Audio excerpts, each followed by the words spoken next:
Salam, Bapak Ibu semua yang dikasihi dan mengasihi Tuhan kita Yesus Kristus. Hari ini hari Jumat tanggal 10 Januari 2025.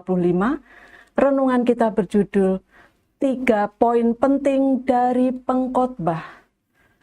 Firman Tuhan kami ambil dari kitab Pengkhotbah pasal yang kedua, ayat yang ketiga. Demikian bunyi firman Tuhan. Aku menyelidiki diriku dengan menyegarkan tubuhku dengan anggur. Sedang akal budiku tetap memimpin dengan hikmat. Dan dengan memperoleh kebebalan sampai aku mengetahui apa yang baik bagi anak-anak manusia. Untuk dilakukan di bawah langit selama hidup mereka yang pendek itu. Kitab Pengkhotbah adalah kitab yang berisi tentang perenungan kehidupan yang ditulis oleh Salomo. Ia berkata bahwa generasi demi generasi berlalu.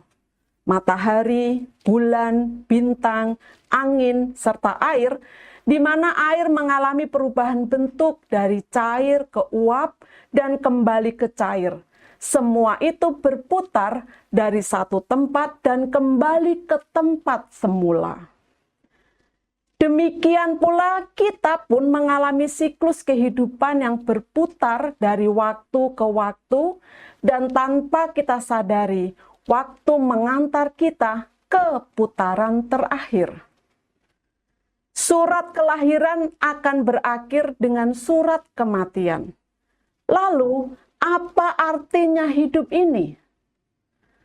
Pertanyaan inilah yang digumuli oleh Salomo sehingga ia berkata, "Aku menyelidiki diriku, sampai aku mengetahui apa yang baik bagi anak-anak manusia untuk dilakukan di bawah langit selama hidup mereka yang pendek itu." Dalam pernyataan ini ada 3 poin yang penting. Yang pertama, terdapat dalam kalimat, "Aku menyelidiki diriku." Artinya, Salomo berusaha jujur pada dirinya. Ia dengan jujur mencari jawaban apa yang sesungguhnya ia cari di dalam dunia ini. Yang kedua, terdapat dalam kalimat, "Sampai aku mengetahui apa yang baik untuk dilakukan." Artinya, Salomo menyaring beberapa hal yang baik yang ia ingin capai dalam kehidupan ini.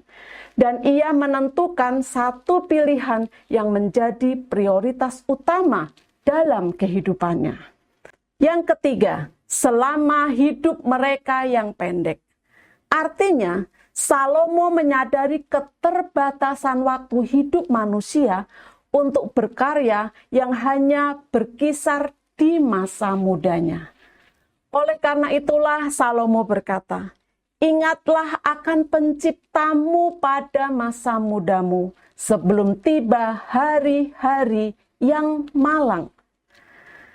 Dengan menyimak kepada 3 poin pertanyaan kritis Salomo itu tentang kehidupan ini, maka kita belajar untuk melihat kehidupan ini melalui kacamata Allah.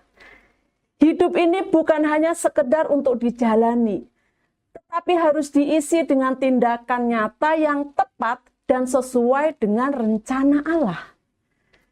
Hidup ini dipenuhi dengan berbagai tawaran dunia yang indah untuk menjadi yang terbaik yang bisa dicapai oleh manusia.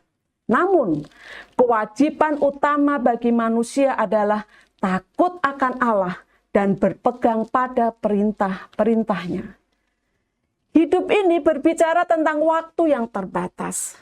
Oleh karena itu, perhatikanlah hari-hari yang kita jalani supaya kita beroleh hati yang bijaksana di dalam mengisi kehidupan ini.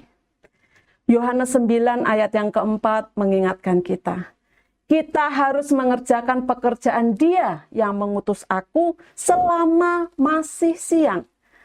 Akan datang malam di mana tidak seorang pun yang dapat bekerja.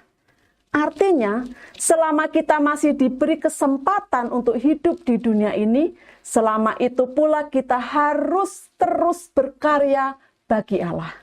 Dengan demikian, kita dapat menyimpulkan bahwa di dalam Dia kita hidup dan bisa melakukan hal yang berguna. Ini adalah rahasia besar kehidupan yang harus dipahami dan dijalani oleh orang percaya. Jangan sia-siakan kehidupan karena waktu tidak pernah akan kembali lagi. Mari temukan yang terbaik yang dapat kita kerjakan selama masa hidup kita yang pendek ini, yaitu hidup dalam takut akan Tuhan dan perintahnya. Kata-kata bijak. Sekalipun tahun hidup kita pendek, namun ia dapat sangat berarti jika kita hidup takut akan Tuhan dan berkarya baginya. Bapak Ibu, mari kita berdoa. Terima kasih Tuhan untuk renungan hari ini, yang mengingatkan kami untuk tetap setia kepadamu dan berkarya bagi kerajaan-Mu. Dalam nama Tuhan Yesus aku berdoa dan bersyukur. Amin. Puji Tuhan, selamat berkarya. Tuhan Yesus memberkati kita semua.